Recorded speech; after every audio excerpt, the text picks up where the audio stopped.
Hello, it is morning for me, so I've got a little bit of morning waking up voice. Chapter 11 today. Thank you. Nope, that ain't how we start. All right, let's try again. Welcome to Bite at a Time Books, where we read you your favorite classics one bite at a time. My name is Bree Carlile, and I love to read and wanted to share my passion with listeners like you. Today we will be continuing Peter Pan by J.M. Barrie.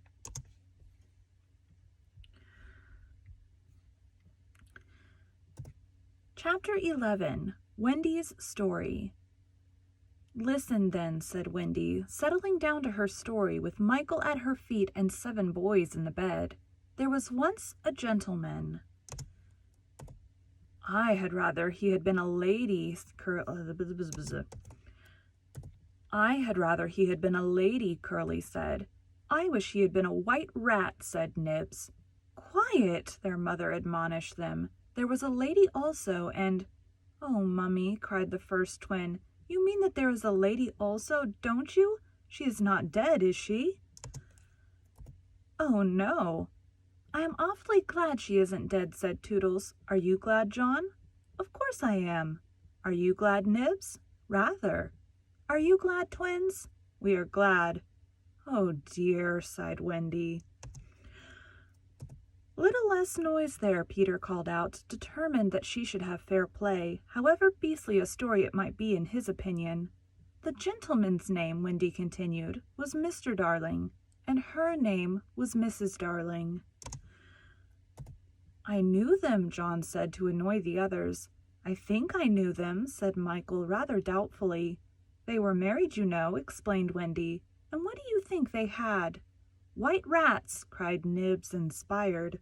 No.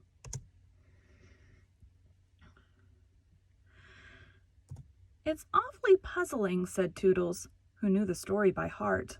Quiet, Toodles. They had 3 descendants. What is descendants? Well, you are one, twin.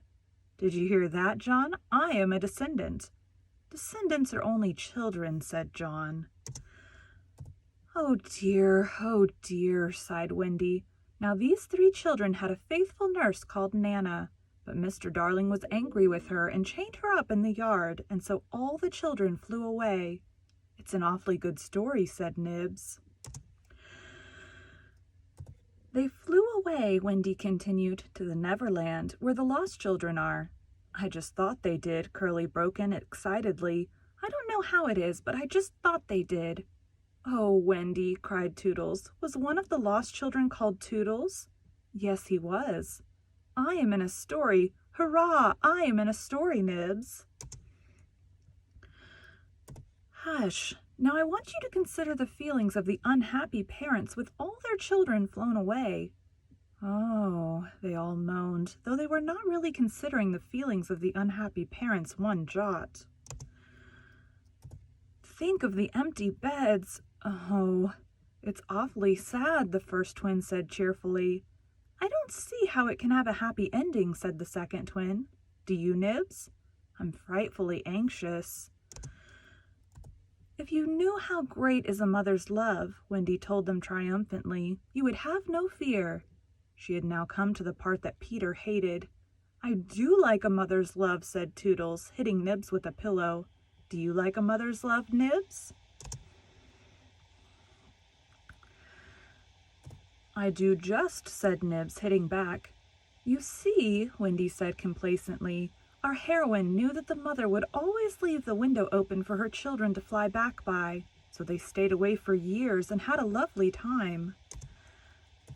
Did they ever go back? Let us now, said Wendy, bracing herself up for her finest effort, take a peep into the future. And they all gave themselves the twist that makes peeps into the future easier. Years have rolled by, and who is this elegant lady of uncertain age alighting at London Station? Oh, Wendy, who is she? Cried Nibs, every bit as excited as if he didn't know. Can it be? Yes. No, it is the fair Wendy. Oh, and who are the 2 noble portly figures accompanying her, now grown to man's estate? Can they be John and Michael? They are! Oh! See, dear brothers, says Wendy, pointing upwards, there is the window still standing open. Ah, now we are rewarded for our sublime faith in a mother's love. So up they flew to their mummy and daddy, and pen cannot describe the happy scene over which we draw a veil. That was the story, and they were as pleased with it as the fair narrator herself. Everything just as it should be, you see.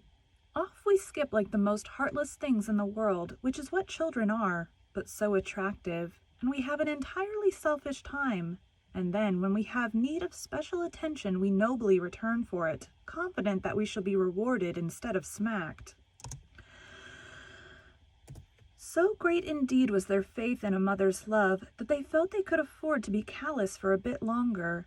But there was one there who knew better, and when Wendy finished, he uttered a hollow groan. "What is it, Peter?" she cried, running to him, thinking he was ill. She felt him solicitously, lower down than her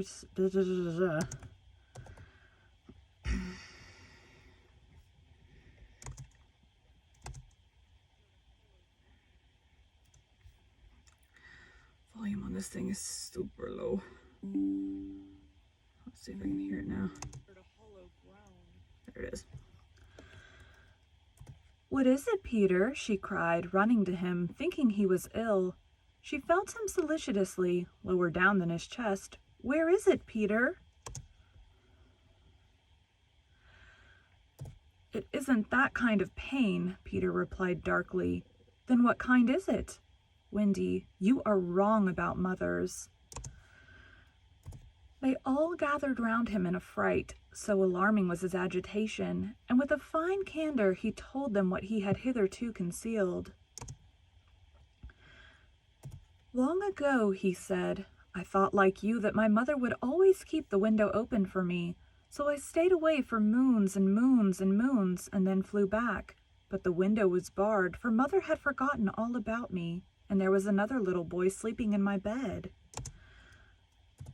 I'm not sure that this was true, but Peter thought it was true, and it scared them. "Are you sure mothers are like that?" "Yes." So this was the truth about mothers, the toads! Still, it is best to be careful, and no one knows so quickly as a child when he should give in. "Wendy, let us go home," cried John and Michael together. "Yes," she said, clutching them. "Not tonight?" asked the lost boys, bewildered. They knew in what they called their hearts that one can get on quite well without a mother, and that it is only the mothers who think you can't. "At once," Wendy replied resolutely, for the horrible thought had come to her. Perhaps mother is in half mourning by this time. This dread made her forgetful of what must be Peter's feelings, and she said to him rather sharply, "Peter, will you make the necessary arrangements?" "If you wish it," he replied, as coolly as if she had asked him to pass the nuts. Not so much as a "sorry to lose you" between them. If she did not mind the parting, he was going to show her, was Peter, that neither did he. But of course he cared very much, and he was so full of wrath against grown-ups, who as usual were spoiling everything, that as soon as he got inside his tree he breathed intentionally quick, short breaths at the rate of about 5 to a second. He did this because there is a saying in the Neverland that every time you breathe, a grown-up dies, and Peter was killing them off vindictively as fast as possible. Then, having given the necessary instructions to the Redskins, he returned to the home, where an unworthy scene had been enacted in his absence. Panic-stricken at the thought of losing Wendy, the Lost Boys had advanced upon her threateningly. "It will be worse than before she came," they cried. "We shan't let her go. Let's keep her prisoner. Aye, chain her up." In her extremity, an instinct told her to which of them to turn. "Toodles," she cries, "I appealed to you." Was it not strange? She appealed to Toodles, quite the silliest one. Grandly, however, did Toodles respond. For that one moment he dropped his silliness and spoke with dignity. I am just Toodles, he said, and nobody minds me. But the first who does not behave to Wendy like an English gentleman, I will blood him severely. He drew back his hanger, and for that instant his sun was at noon. The others held back uneasily. Then Peter returned, and they saw at once that they would get no support from him. He would keep no girl in the Neverland against her will. Wendy, he said, striding up and down, I have asked the redskins to guide you through the wood, as flying tires you so. Thank you, Peter. Then, he continued, in the short, sharp voice of one accustomed to be obeyed, Tinker Bell will take you across the sea. Wake her, Nibs. Nibs had to knock twice before he got an answer, though Tink had really been sitting up in bed listening for some time.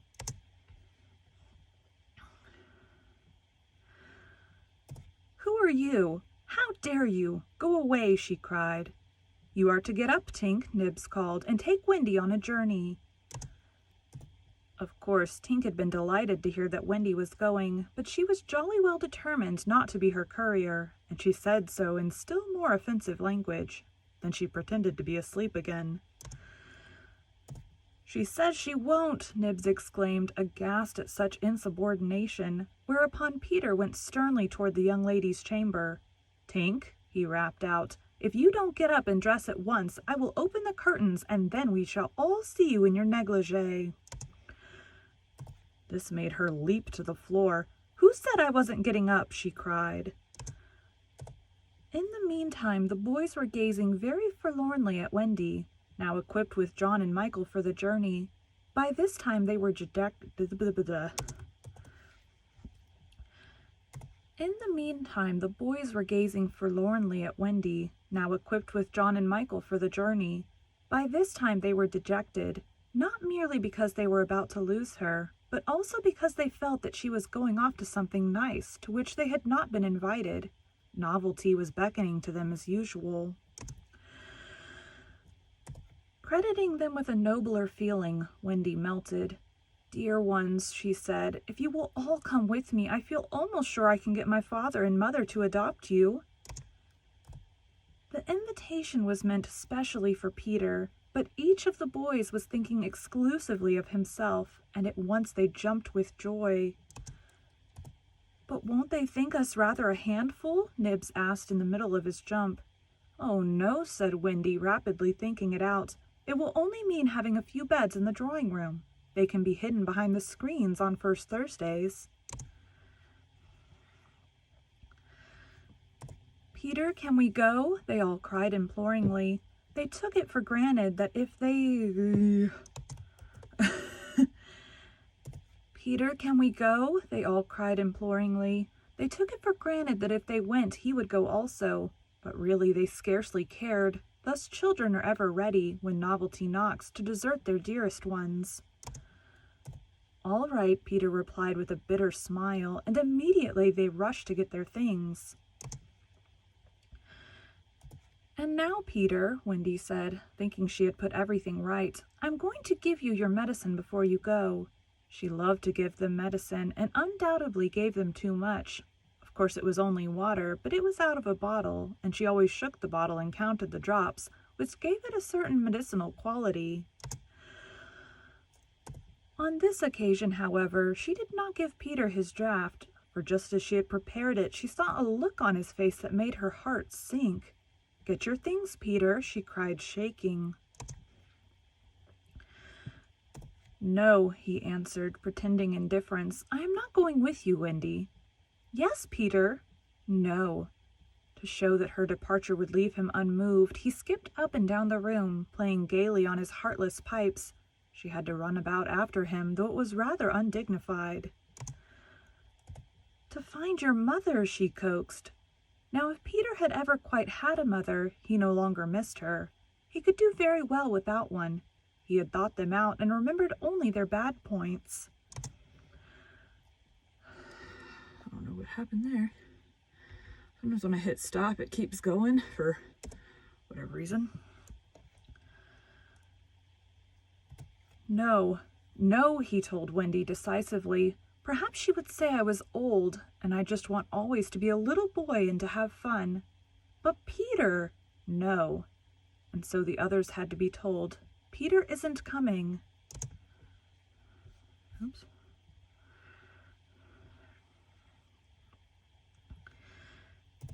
Peter not coming? They gazed blankly at him, their sticks over their backs, and on each stick a bundle. Their first thought was that if Peter was not going, he had probably changed his mind about letting them go. But he was far too proud for that. If you find your mothers, he said darkly, I hope you will like them.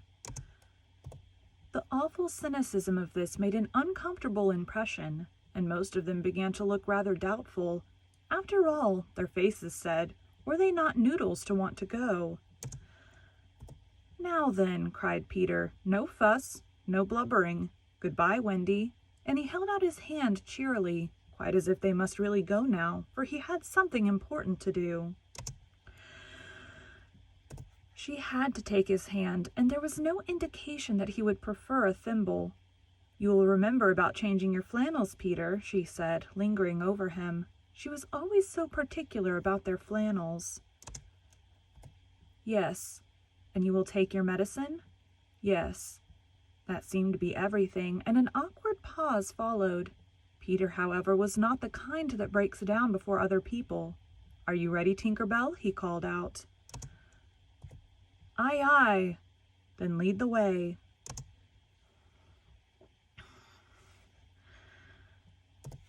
Tink darted up the nearest tree, but no one followed her, for it was at this moment that the pirates made their dreadful attack upon the redskins. Above, where all had been so still, the air was rent with shrieks and the clash of steel. Below, there was dead silence. Mouths opened and remained open. Wendy fell on her knees, but her arms were extended toward Peter. All arms were extended to him, as if suddenly blown in his direction. They were beseeching him mutely not to desert them.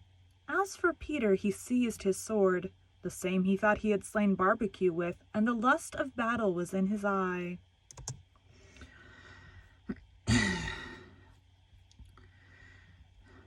Awful convenient. Peter disappears for a while, and now suddenly the pirates show up. Thank you for joining Bite at a Time Books today, while we read a bite of one of your favorite classics. If you enjoyed today's bite, please drop us a review on your favorite podcast platform. Also, be sure to check us on our website, www.biteatatimebooks.com, or all the social media at Bite at a Time Books. Again, my name is Bree Carlile, and I hope you come back tomorrow while we take the next bite of Peter Pan. All right. Thanks, guys.